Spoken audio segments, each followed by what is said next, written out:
The wall mime happened in a studio in New York City when I was working with Carlo Mazzoni, a great mime, Italian mime.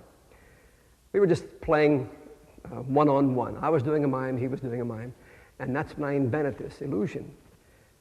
But the reason I taught it to other students is I found out that most students, when they're doing mime on stage, they have a tremendous fear of having nothing in their hands. I mean, they're afraid of the space, they're afraid of the audience, they have no props hardly, and there they are.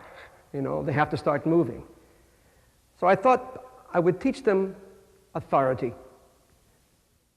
Your hand serves two purposes here.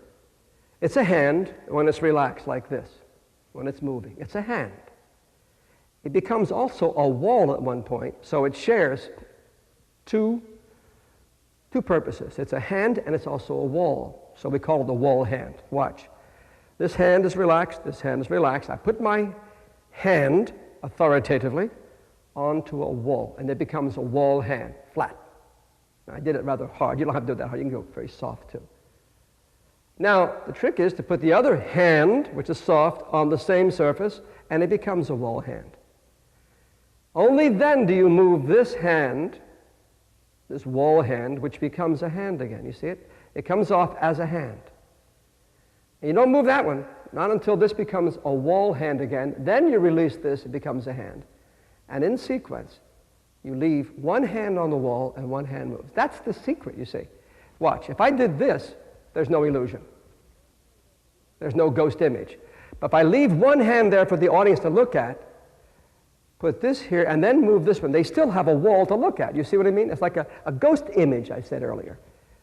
A little ghost image. So they keep seeing part of the wall and also the hand moving. And after a while, you actually do see that thing become very flat. Now let's break the rule. It doesn't have to be perfectly flat. You can break it. You can go a wall out here. It could be a flat thing down here. I could walk in between the wall. It doesn't matter where you put. Don't say it's got to be perfect. Uh-oh, he didn't make it perfectly flat. No one's ever accused me of making it perfectly flat. They never saw it. I didn't care. It's just I established a surface. Okay? That is the wall mime. Let's go back earlier what we said about believing and what happens to you when you're working.